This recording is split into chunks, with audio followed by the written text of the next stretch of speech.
Hi everyone, welcome to this week's episode of No Such Thing as a Fish, which we recorded at the Nerdland Festival in Belgium. There's not much more to say about that really, I'm just letting you know because the audio will be slightly different than normal because it was a live show, but it's still the same old stuff as we always do. Lots of facts, lots of fun, lots of silliness. I won't use up any more of your time telling you to join Club Fish because you already know that that is the cool and happening place to be, and you already know that if you want to join Club Fish and get ad-free episodes and loads of bonus material, then you need to go to nosuchthingsasfish.com. So please do enjoy this episode of No Such Thing as a Fish, which we recorded at the Nerdland Festival in Belgium. On with the podcast.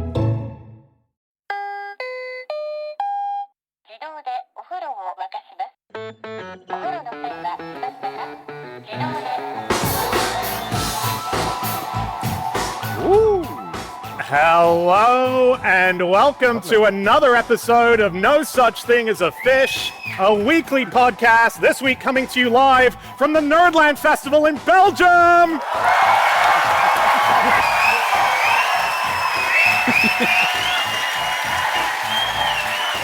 My name is Dan Schreiber. I am sitting here with Anna Tashinsky, Andrew Hunter Murray, and James Harkin. And once again, we have gathered around the microphones with our 4 favorite facts from the last 7 days. And in no particular order, here we go. Starting with fact number 1, and that is my fact. My fact this week is that there are more scientific papers on dung beetles than there are on preventing the extinction of mankind. Wow. Yeah. So I got a little spider just walking on the side of the table here. Look nice. at that. Oh, he's on my finger. Very nice. All I'm saying is it's not weird to be interested in insects. yes. That spider's come for this fact. Yeah. Absolutely loving it. No, this is a brilliant new book coming out. It's coming out in July. It's called The Anti-Catastrophe League by Tom Off. And it's basically a look into all the people globally who are trying to stop us from going extinct. How do we survive a super volcano? How do we survive asteroid attacks? How do we survive AI if it gets too intelligent? He goes around the world and he meets all the people who are dedicating their lives to doing it. And as one of the little nuggets in there, he brings up a little fact by a guy called Nick Bostrom, who's quite a famous scientist and is a big player in this kind of existential risk thing, where he says, basically, if you look into the literature, there's more on dung beetles in scientific literature than there is on surviving. Is there anything on how dung beetles might cause us to go extinct? Good question. I don't Or actually help us avoid it. Oh, yeah. Let's not immediately make them the villains of the piece.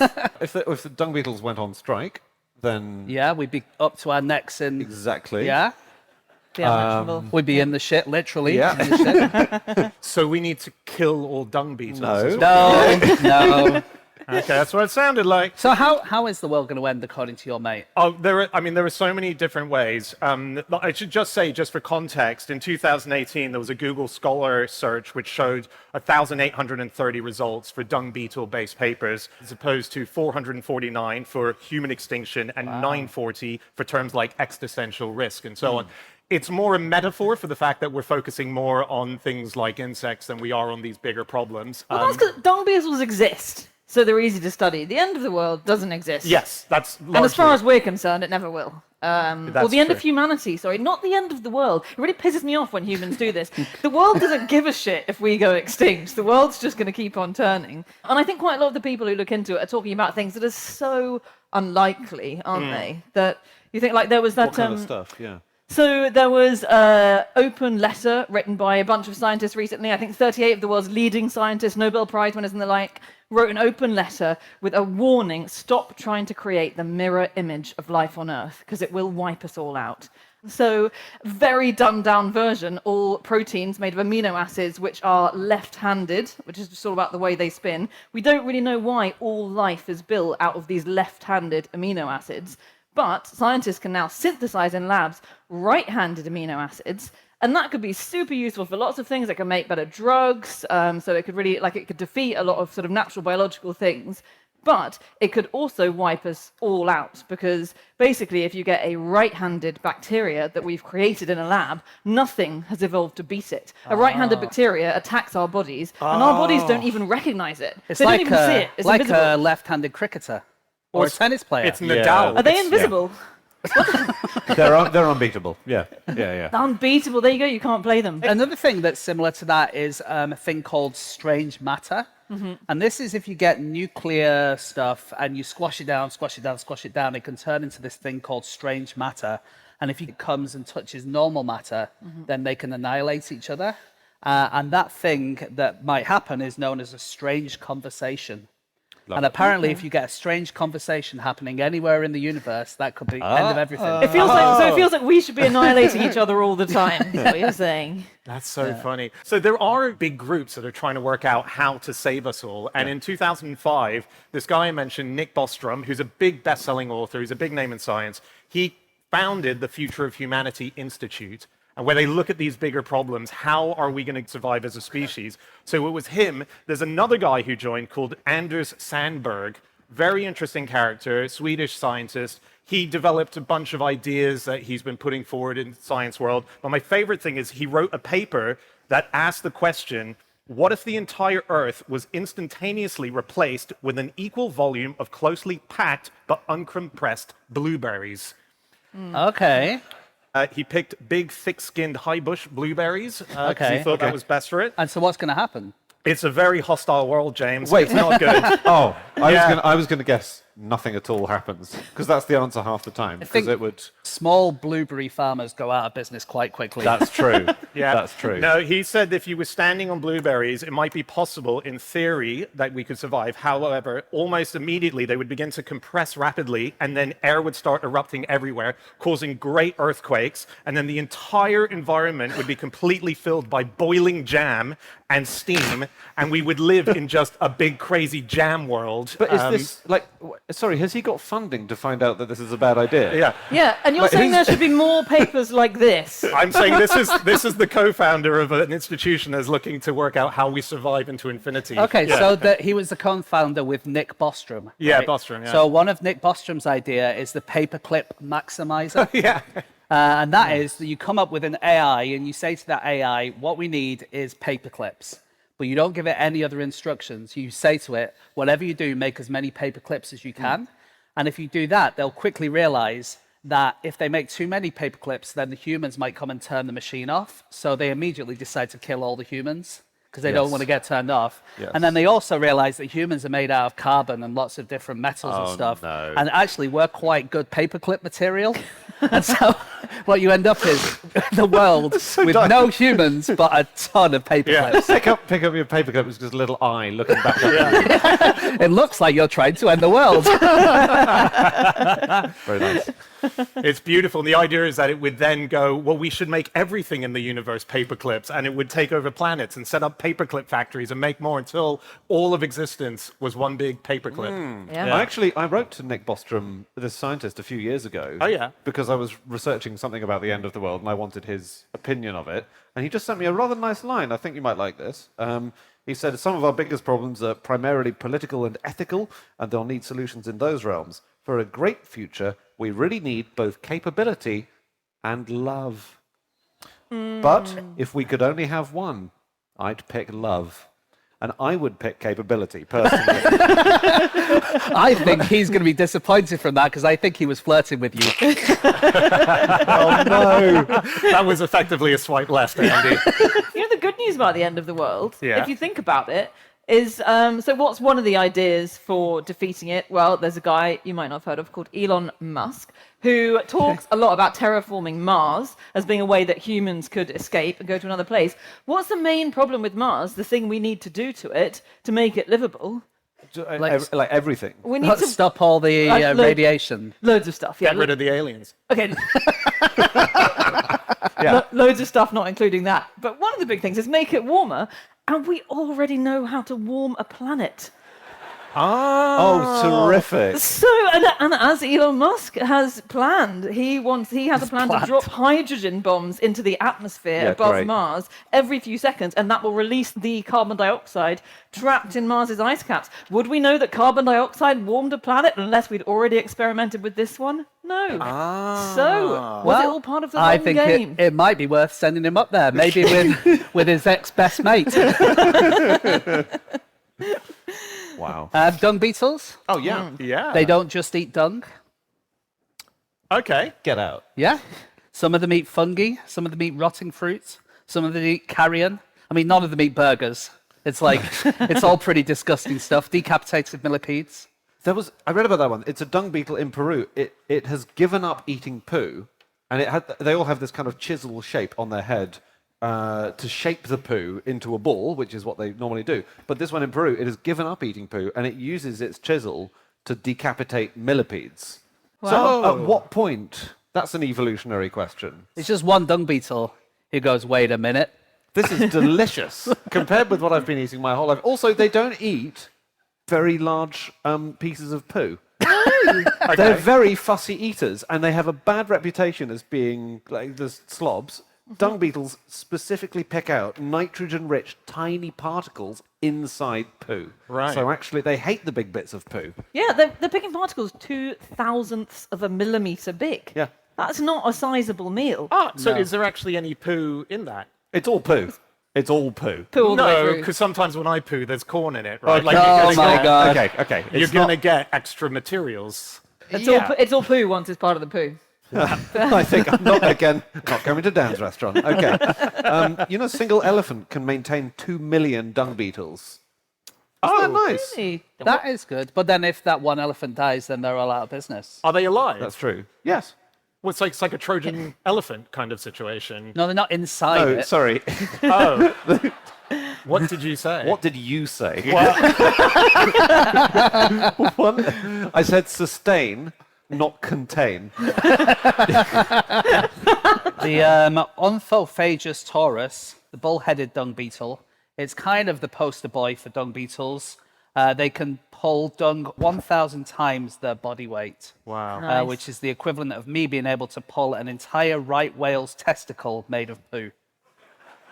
How relatable for everyone. Thank you.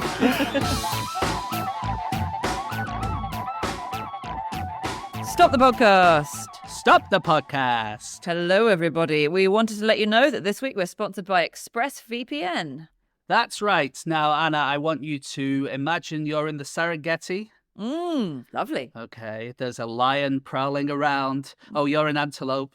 Okay, that's lovely. And yeah, the lion's prowling around. And who's it going to go for? It's going to go for the weakest antelope. Everyone's running away, but it's going to go for the weakest one. Is that me? It might be, because this is a very touching metaphor for using ExpressVPN. Because what is a cafe with an unsecured Wi-Fi network if it isn't the Serengeti? It's the obvious metaphor. It's the first thing you think of when you're in a cafe. Right. Well, if you do not have ExpressVPN on your computer, you are the weakest member of that group of people in that cafe, and the hackers are going to go for you. They can hack your data. They can get your passwords, your bank logins, your credit card details. So get a VPN. ExpressVPN stops that happening by creating a secure and encrypted tunnel between your own computer and the internet. Absolutely. We all use ExpressVPN because security is very important for us. At least I know you and I do, and Andy does. I'm not certain that Dan does. It's less important to Dan, isn't it? Yeah, he's very much the limping antelope of the No Such Thing as a Fish team. He is. Well, if you want to get ExpressVPN like us, then go to expressvpn.com/fish. That's expressvpn.com/fish to find out how you can get 4 extra months for free. That's right. On with the show. On with the podcast.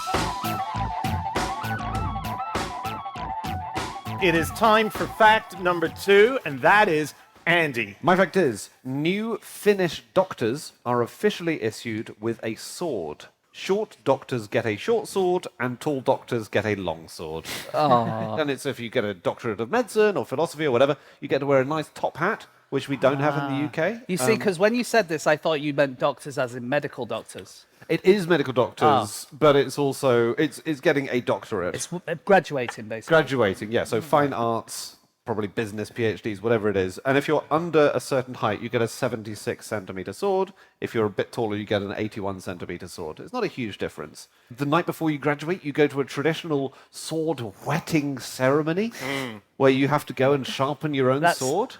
Whet. Whetting. Yeah. Whetting. I think you need to wet it WH. a little bit as part of the So that whetting. Yeah. wetting in this case means sort of grinding it Sharpening down. on a grindstone. Yeah. That's cool. And it's a whole process, right? Like you apply for it, you give your name, which gets etched into the side of it. So It has the cool. date of your graduation, I believe, there as well. And the hat is the only difference. That's how you tell what they're graduating from. So they wear a hat? They all wear top hats. They are also bespoke hats made. On the front of them, there's a little gold emblem that shows the faculties and so on that they're connected to. And so if you're a Doctor of Fine Arts, you'll get a dark blue hat, but if you're a Doctor of Law, you get crimson. So that's how you tell the different doctorates apart. Apparently that idea comes back from the University of Uppsala, which is in Sweden, not Finland. And some students went to Finland from Uppsala and they were wearing purple berets. But they were like, oh, they look really great, let's do that. And Uppsala got their idea from the Romans. And the idea was if you were a freed slave, you would get a red hat. Really? It all goes back all the way to that. And speaking of Uppsala, by the way, at 10 p.m. every night, the students in Uppsala open their windows and start screaming, and nobody knows why. Every night. Every night. Someone needs to ask them. Well, they do it because their predecessors have done it, and their predecessors have done it. But the reason that the original ones did it is lost to the mists of time. Right. Yeah. Do you know how long they've been doing it? Since ages. the 70s, Oh, okay. 1970s.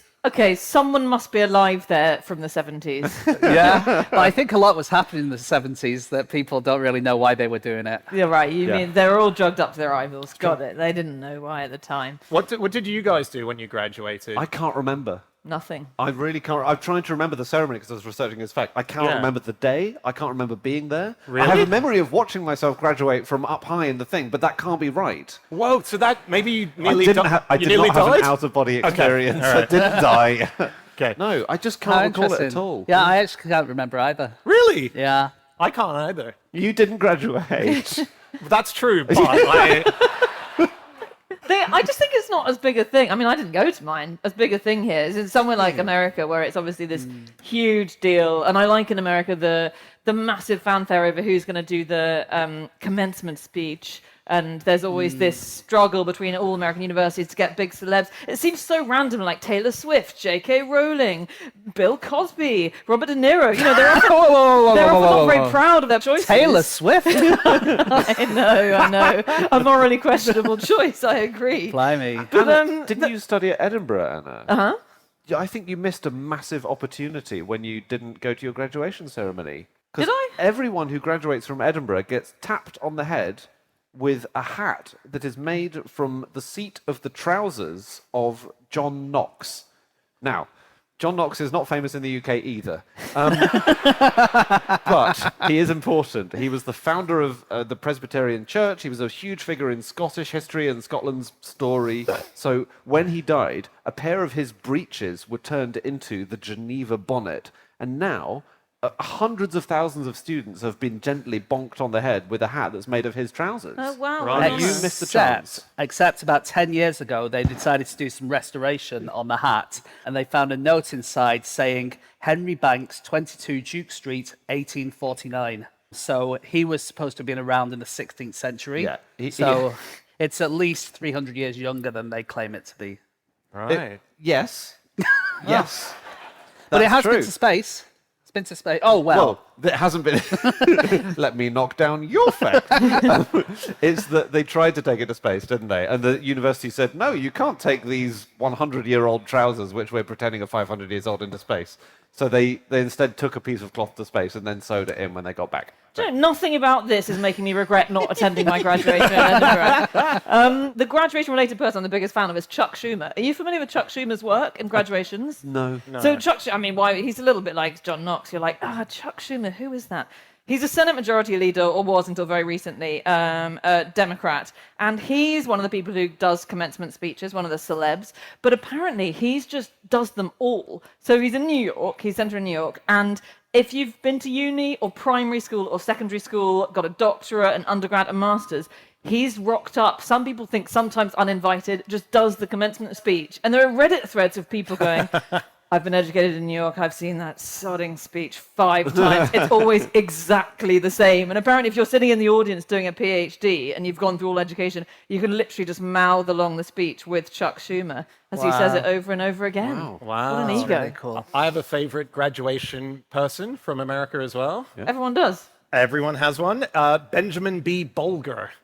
Benjamin B. Bolger, he's in his 50s now. He has graduated 17 times, or at least he will have got his 17th very soon. And these are not from sort of like online places. He graduated from Harvard, from Brown, from Stanford, Cambridge, Oxford. I don't know if he's officially attended all 17 So graduations. he's actually getting degrees. Yeah. What that makes me think is getting a degree is not a good pathway to getting a job. Yeah. If he still hasn't managed to find one. But he seems an amazing character. He got expelled from preschool. He went to a school called Noah's Ark, and he got expelled because he kept asking too many difficult questions about the animals on the ark. So he said, well, what are the lions? When they get hungry, what's going to happen then? They're going to eat everything? And they just went, listen, you're out of here. In preschool. Wow. So he loves studying. He homeschools his kids. He's called Benjamin B. Bolger. He has a son called Benjamin B. Bolger, Jr., and a daughter called Benjamina B. Bolger. Lovely name. Yeah. We got an audience fact sent in about this recently, actually. I really like this. This is from someone... this is from Neil from Shrewsbury. So thank you, Neil. Right, I love this. For 500 years, if you wanted to get a Master of Arts degree from Oxford University, you had to swear an oath that you would never be reconciled with Henry Simeonis. Nobody knows or knew at the time who Henry Simeonis was, but you had to swear on your life you would never make up with him, never settle the argument. The oath was abolished in 1827 because nobody knew what they were abolishing. And do we know now? We do know now. He killed someone. Killed someone.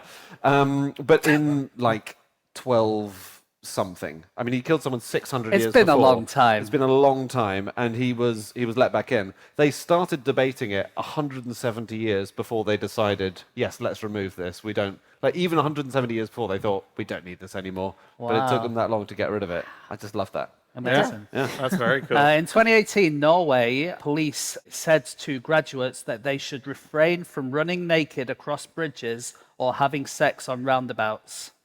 Which was weird because none of them had ever done it, right? Apparently, this is a thing in Norway called the russ, and it's basically when you graduate, you just have a big old party. Wow. And you might sort of get in a russ bus, and drive around Norway and like go on a big old pub crawl along the whole country. Cause mayhem. Yeah, just like a Wenger bus. And they came up with a new law about 2 or 3 years ago that says every group of these students has to have at least one person who isn't graduating who's like the designated driver. It's an official law. That's very clever. And they have this thing called rust knots. So you wear your hat like a lot of places do when you graduate, and you can attach things to it, a bit like, what do they call those bracelets? Like a charm bracelet. So you attach things on. So if you spend the night in a tree, you're allowed to put a stick in your cap. If you eat a Big Mac hamburger in 2 bites. 2 bites? Yeah. No They're a lot way. smaller than they look on the adverts. Okay. Yeah. Yeah. But you get a little piece of Big Mac wrapping and you can put that on. If you can drink a bottle of wine in 20 minutes, you get a wine cork. So it is like, You're in there? And if you can crawl through a supermarket while barking and biting customers' legs, then you get a dog biscuit. Do you have to prove you can do it? Because I can do that. I'm not yeah? going I to. think you got to do it. I could do Come it. on, You have prove to do it. You have to I'll do do it later, after the wine thing. You know, if you go to Cambridge, if you want to graduate, you have to pull someone's finger. This is a genuine ritual they have. Oh, really? Yeah. you're And they sort of- always fart. Wait, what's the pull? Do you fart? Yeah. Yes, Pull my that's finger and you. That's the joke. Pull my finger. Yeah. Thank you. Well, at Cambridge, 4 of you pull someone's finger at the same time, and it's like a don, a sort of lecturer, and he tows you towards the place where you get your degree. Just farting the whole way. That's the coolest don in the world I just who does think a it's quadruple sweet. fart as the undergrad's on his finger. It's very hard to maintain 4 different notes at the same time, but it can be done.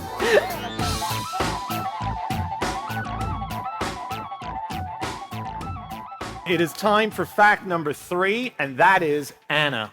My fact is that California's international wine industry was started by a samurai. Yeah.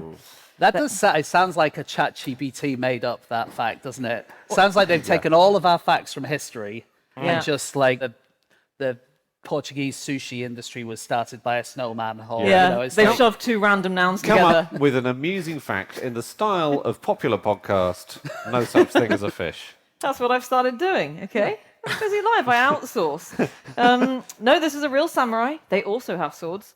And I know who I'm backing in a samurai versus Finnish doctor sword fight. well, it's a drunk samurai at this point because he started a vineyard. Yeah. But still, this is started in 1864, this tale, and there were 19 young samurai from a part of Edo era Japan, so the Kagoshima Peninsula, and they were smuggled out. So this is when Japan was very isolationist, didn't want any contact with the outside world. But these samurai families said, you must go to the West and learn all of their technology and stuff. 19 sent away. There was this one guy who was called Kanae Nagasawa, who ended up via Scotland in California. And So sorry, he was called Kanaye and he went west. Probably not relevant. But nice. He interesting. did change his name. He wasn't originally called that, so maybe it was in prediction of the Kanae West that we all know and love today. Why did he go there? He went there because he basically befriended in Scotland this kind of religious cult leader called Thomas Lake Harris, who said, I think we should try and set up a vineyard in California. Can you be the guy who does all the grapes? And he did, and he became the wine king. He was known as the wine king of California. He really rocketed Californian wine sales. He was the first person ever to market Californian wine outside of America. And yeah, he was a huge deal. It produced more than 200,000 gallons of wine a year. And he was just this samurai. Wow. When was it? This. So it was 1864 that they left, and I think it was huge by about the late 1870s. It was a big deal. Oh, so it's Big like cheese. basically it's gold. diggers. Gold Rush era, yeah. Yeah. And California was making wine before that, but this is when it really rocketed. Yeah. Very cool guy. This guy who was the guru spiritualist above him, Thomas Lake Harris, fascinating character. He ran a thing called the Brotherhood of New Life, and he claimed that you could breathe the ether, which would give you divine air as opposed to the actual oxygen that we have. Quick question, sorry. Yep, boy at the back. Yeah. How do you take in ether without breathing? Through pseudoscience. And so, Thank you. Right. yeah, through bullshit. Yeah, he also thought that you could breathe through your spleen. So he said, bypass the lungs and get that right to the spleen, and Come that's gonna. He was an interesting, and air quotes around that character. He weirdly, it was a cult he ran. He forbade alcohol from being consumed, and then started a winery Yeah. with the samurai. Is he the one who thought the fairies existed and even thought that he married a fairy? Is that him? Oh, maybe it could sounds be. a bit like him. Yeah, I yeah. like him, though. I think a lot of what he was saying was metaphor. What is breathing in the ether but Buddhism? He's basically a Buddhist, right? Saying that with deep breaths, you can achieve spiritual, harmony. And there was a journalist called Alzire Chevalier, who was this woman who was a bit of a muckraking journalist, in my view, who came and she said that they were all the people in this cult were being made to perform strange sex acts and have baths together. I think that some of that might have been happening. Yes, and it might have been, and it might. Well, look. Why are you sticking up for this cult leader, Anna? I read a couple of biographies, which, fair enough, came out before she released her book in 1894, which made him sound like a really nice guy. Right. Yeah. Wow. They can be persuasive cult leaders, though, I suppose. When I start my cult, you are the first person I'm coming to as a convert. You are an easy mark. I think there was a bit of weird sex stuff going on, but what they were taught is that sex would be much better in the afterlife. They would be having sex with fairies and angels and stuff like that. And I actually think that sex might have been better in the afterlife for those guys because their form of safe sex was to press very, very hard on the testicles to avoid ejaculation. But it works. So And you're saying that wouldn't be fun for you. Look, I'll I try think very, anything very once. hard is a movable feast of a phrase. And I think we need to, gosh. We should say the wine kings fortunes were taken down in the 20th century. Basically, so he remained very wealthy, like ran this huge vineyard, lots of other vineyards set up as a result. And then the Second World War happened, which, spoiler, wasn't good for Japanese people in America. And they all had their land taken away. Yeah. But now his property's been restored. And you can still see, although it's quite singed from a recent horrible wildfire, his samurai sword, because they had to leave their swords behind in Japan when they were sent away as kids. He went back and got it, and it now hangs on the wall of this vineyard sort of shed. That's very cool. That is very cool. I was looking a bit into Californian wines, and it's interesting because the origins were part of mysticism, right? And this weird spiritualism. That still kind of remains in America, in California. There are many wines that are grown and everything is treated via biodynamic wine treatment. What's that? This is a thing that was created by a man called Rudolf Steiner, who is also the reason that I never graduated, because I went to a Rudolf Steiner school and they didn't let me graduate. They were giving you wine every day, weren't yeah, they? I was too pissed to show up to graduation. You told us that instead of learning history, you learned about holding a vibrating metal pole. And I don't know if you were joking. I think you probably were. No, not instead. That was, I do history class and then I do holding vibrating metal pole class afterwards. It was called eurythmy. It's a dance. Anyone done eurythmy? So, no, okay. Just for the audience. One weirdo back there. Ironically, you went, "You with me?" and no one was with you. Yeah. Okay, so this is what it's done. This is part of it. They do things like they will bury cow horns that's filled with fermented manure into their vineyards. They will prune and harvest based on lunar cycle. And they believe that if you use crushed quartz, it's basically homeopathy, which is used to make the wine grapes grow better. But the weird thing is there were multiple award-winning Californian wines that are grown by using the biodynamic Rudolf Steiner principles. I bet they use other normal wine growing principles alongside them, don't they? I bet they water them and stuff too. They are award-winning, a lot of California wines. Yeah. And that really goes back to 1976, when there was a big competition where they put all the best French wines against a load of California wines in France. And they invited a load of journalists over, and only one journalist showed up because they assumed that the French wines would win everything. Right. It's called the Judgment of Paris, and it turned out that the California wines won, and they were the tastiest ones. Wait, the judges were French? They were French. One of the judges, Odette Kahn, who was the editor of a French wine magazine, she demanded her scorecard back because she didn't want anyone to know that she'd voted for the California wines ahead of the French. They must have hated that. That must have been. It was horrendous for France. I'm sorry. That's disgrace. so much fun. It sounds like the most fun moment for the rest of the world in history. Because it was even the people who organised the contest, who were a Californian wine grower and the British guy who ran a wine company in France, were like, obviously the Californian wines are shit compared to the French wines, but we'll see what the tasters think.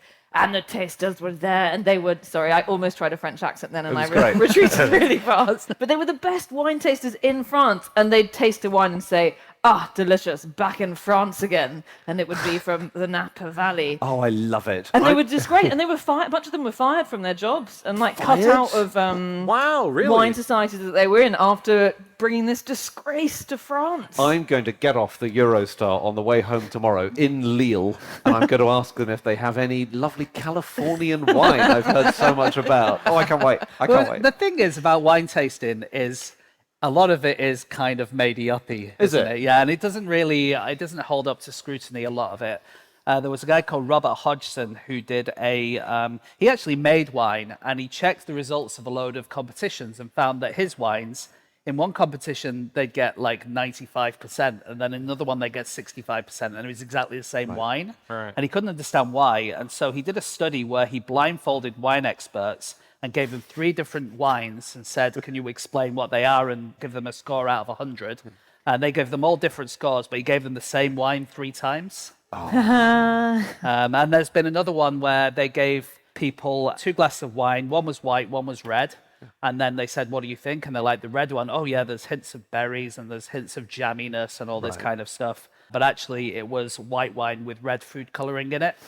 And they couldn't tell the difference between the two. When the temperature was the same, they couldn't tell the difference. So the whole thing's a sham?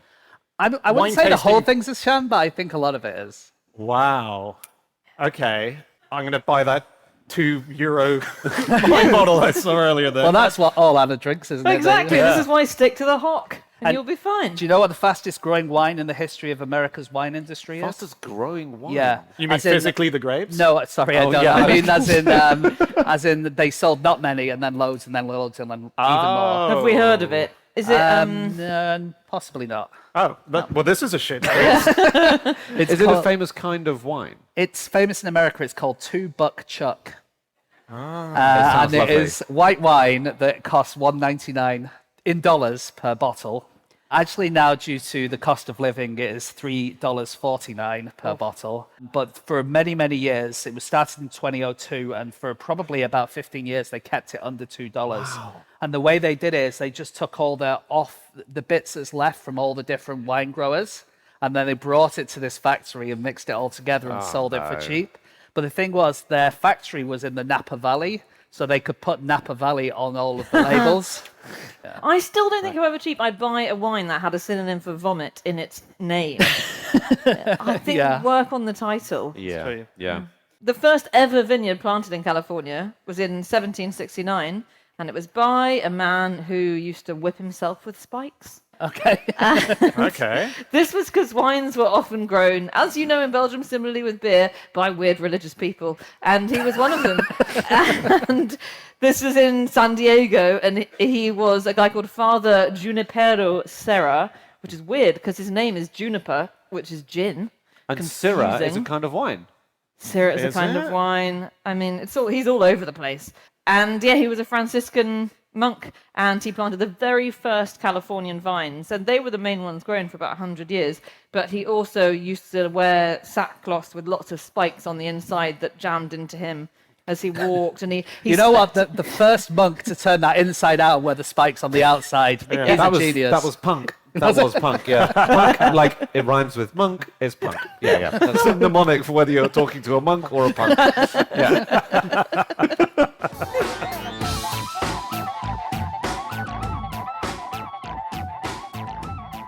All right, we do need to get to our final fact of the show. It is time for our final fact of the show, and that is James. Okay, my fact this week is that some donkeys keep sheep in their pockets. Now, There we are. There's a picture on the screen. There's a some picture on the sheep. screen. Anna, why don't you describe what you're looking at? What I'm saying is a donkey with pockets, wearing a coat with pockets, to be fair, and some really cute lambs poking out of them. Why are they doing that? Well, they are being taken to high pastures, to the top of mountains where they can feed, and it's very difficult to transport newborn lambs because you can't put them on a car because the roads aren't so good, like a 4x4, I guess, or something like that. But actually, the donkeys are really good at getting up the mountains, and so you want to put your sheep with your donkeys. And a donkey, realistically, is quite difficult for a donkey to carry a sheep. So it needs to have some kind of outfit where you've got little pockets where you can put the sheep It's in. adorable. And this happens in Lombardy, a good wine region. right? Well, apparently not anymore. But And they have these little, they can stick their heads out so they can see where they're going because they think it's very sweet. they might get travel sick or something otherwise. Yeah. So nice. Donkeys have a lot of different uses. Oh, yeah. You can name an activity, and a donkey can help. Golf. Basically, golf. Yeah. Oh yeah. Why- Caddy. The donkey caddy. Easy. Okay. Easy. I actually picked quite an easy one, didn't Yeah. I? Yeah. Unfortunately, that's the first activity that comes into my head in all circumstances. Okay, well, there are guard donkeys in yeah. France. There's a bit of the Atlantic coast, which is called Poitou-Charentes, and there are guard donkeys there because France has a lot more wolves than lots of Europe has a lot more wolves than it used to. They've been reintroduced, and they can sometimes prey on sheep. Not in Poitou-Charentes, where the donkeys are so aggressive and so big and so frightening, and they will find a wolf and run towards it and kick it in the head, that the wolves just don't even try anymore. Right. Wow. These are bigger donkeys than an average donkey. They are larger than the average donkey. Yeah. Great. otherwise it's embarrassing, I think, as a wolf to go back to your pack and say, there was a donkey. I Oh, tried. it's embarrassing either way. Yeah. Yeah. Well, But he was donkey. huge, he wasn't He's huge. massive. Yeah, he was massive. It's more like a horse. Yeah. Beehives used to be transported by donkeys, so they Really? would put wooden hives on the side of them, and they would, I guess, walk very carefully towards where they were going.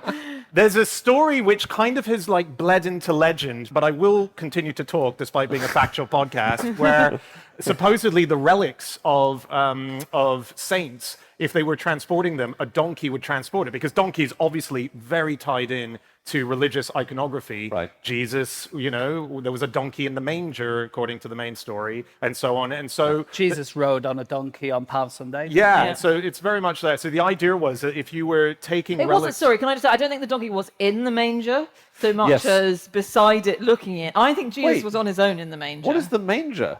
It's the crib, isn't it? Yeah. No, I thought the crib was the crib and the manger was the room. God, he would have stuffed all those farm animals straight into the crib. Well, with that's why my nativity play was received very badly at school, and it was controversial. There is a song actually over Christmas, which is Little Donkey, which is about how Jesus, Mary, and Joseph are going to Bethlehem, and Mary sits on the donkey and goes along. Okay. And yeah. Jesus is going inside Mary's tummy at that point. Yes, right? absolutely, yes. But actually, women did not ride donkeys in those days in the Holy Land. Really? Only men would ride donkeys. So the man would have been on while the woman, even though she was pregnant, would have been walking behind, No. Oh, generally speaking. wow. wow. Well, And that's that is the one problem with not really. If you're Joseph, you're going, I don't even know whose baby this is anyway. We certainly haven't. How's this happen, love? Yeah, keep walking. Yeah, yeah. and actually, if you look at a donkey from above today, most donkeys they've got some hair that goes across their shoulders, and then they've got a line of hair that goes across their back, and it looks like a cross. So that's really? another reason why it's quite religious. Still. Sign of the cross. That's great. Is that why it's called the mange? What? Isn't that what it's called? It's called the main. It's not called the mange. Unless you've got a mangy donkey. Wait. Aren't we away in a manger here? Are we trying to say there's no link? Are we trying to say Dan's just misheard something and not understood it? Yes, we are. Carry on. I wish I graduated. In Britain, one of our main hobbies is preserving the lives of elderly donkeys. Like it's a big thing. It's a bit like lots of big donkey charities in the UK. Do you have big donkey charities here? Like basically, if you watch TV in the No. middle of the day, then there'll be an advertisement saying, Yeah. "Please leave all your money to a donkey sanctuary when Yeah. you die." And people do in their thousands. They Yeah. leave all their money to the donkeys. Do they? Hang on, so you guys, who do old sad people leave their money to when they die, if not to donkey sanctuaries? I literally don't understand where all that money would go if you didn't have donkey sanctuaries as an option. It's what happens to all of it. You guys are weird. I went to the Donkey Sanctuary Barmouth website and I had some just great donkey facts that I have not checked. But fact number 2, donkeys can see all 4 feet at the same time. Ooh. I have checked that and it's not true. Have you? Yeah, I have. Also, why did you start with fact number 2? Fact number 1 was even more boring than that one, if you can You imagine don't it. have to stick to the sanctuary's numbering system. Fact number 12. A donkey, this is when I realised this list of donkey facts was suspicious. A donkey's bray will carry up to 60 miles in the desert. I just don't think that can be true. Doesn't seem very likely, does 60 it? miles? Is that donkey to donkey, though, or to human? Is it like, you know how dogs can hear a different higher sounds? You'd think that it would not be audible to predator animals. Like, there's a donkey 57 miles that way. Just a little announcement that might have got past a lot of people. Sadly, we lost one of the great donkeys this year, this January. No. Yeah, Perry. Perry the donkey has passed away, age 30. Perry was the inspiration for Donkey from Shrek. That was a real donkey. really? And when you see a photo, it looks exactly like Donkey from Shrek. Well, it's a donkey. Yeah, he's a donkey. But his big old face, he's tiny. donkey, yeah. Perry was originally sent to California to help calm polo ponies So he would Calm them down. calm them down and keep them chilled. But things went bad when he bit every single one of them, and- Oh dear. which is so Shrek donkey, right? It is. yeah. Also, good on him, you pretentious dickheads playing polo. That's what I do to polo players. Wow. Do you know what the biggest global threat to donkey welfare is at the moment? Big horse. Just one big horse, or the The horse industry. The horse they're industry. competing. People aren't breeding donkeys anymore. No. Oh, people banning riding on them at the seaside. oh, Is it slightly overweight children on Blackpool Beach trying to ride donkeys? Because I know they have caused a problem. They have banned them. Yeah. it is not that. It Oh. is China consume something called ejiao, which is Okay. gelatin you make from donkey skin, and it's supposed to be good for you due to Chinese medicine in various different ways. In China, there were lots of donkeys there. People were using them to move things around, and so actually they had quite a lot of donkeys there. But more recently, when China has become more industrialized, people don't have donkeys anymore, so they have to get their donkey skin from other countries. And they're importing loads and loads of donkey skins, especially from Africa. And the number of donkeys in Botswana fell by 60% in the 5 years between 2011 and 2016. Yikes. Wow. Fifth in Lesotho. And the price of donkey skins is going through the roof at the Right. moment. If you had £1,000 at the start of 2017 and you invested it in donkey skins for the first 6 months and Bitcoin for the second 6 months, you'll have ended up with £25,000, which would have been enough to buy a pair of cufflinks owned by Elvis. Again, you always gild the lily, James. There was a sale that year of Elvis memorabilia. God. Wait, sorry, is that £1,000 to 25? Yeah, so and you it's- simply needed to be an expert in the fields both of donkey skin and Bitcoin. Yeah, and get the timing exactly right. Of course. Law of averages, someone will have done that. Yeah. They also, I think, donkey meat is quite a delicacy in China. Although it? the Chinese branch of Walmart had to recall a bunch of five-spice donkey meat products in 2014, but that was because they tested them and they were full of fox DNA, which is not a delicacy. Wow. So what? The donkeys have been eating foxes? No, I don't think we're That's blaming terrible. the donkeys for contaminating Because the we had the thing in the UK where like beef products, like beef lasagna, turned out to be containing horse That was a and big donkey problem. as well. Oh, was it? Donkey as well? and Okay. so donkey meat then containing fox. So what's in my fox burgers? That's what I want to Yeah. know. It's the old woman who swallowed a fly, but the other way. Yeah. Guys, I need to wrap us up in a sec. Oh, yeah. Do you have Lyme disease here? Or do you call it that? Yeah, okay. So really dangerous, obviously. You get it from a tick. You get bitten by a tick, and it creates... Oh, it's really bad for you, Lyme disease. Anyway, so it's little bloodsuckers. Donkeys and horses secrete this natural compound which ticks can't cope with. They hate it. So if you wrap yourself in a live donkey, you will be safe. A live donkey. I think it has to be a living donkey. Yeah. I think you basically have to... How long is it going to be alive when you've wrapped it around yourself? You are going to need a fresh donkey after a little while, I think. Yeah. Wow. Anyway, just a Yeah, that's a useful tip, advice. A little tip tip. for you there. Yeah. And if you do die from Lyme disease, consider donating all of your money to a donkey sanctuary, people of Belgium.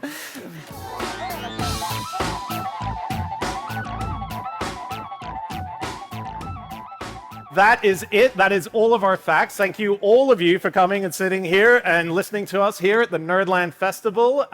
If you want to get in contact with any of us, we're all on social media. I'm on @Schreiberland on Instagram. Andy? At Andrew Hunter M, various. Okay. James? No such thing as James Harkin. Equally various. Whoa. Okay. And Anna, to get to us as a group? You can email podcast@qi.com, and that's just on email. And then on Instagram, we're at No Such Thing as a Fish, and on Twitter, at No Such Thing.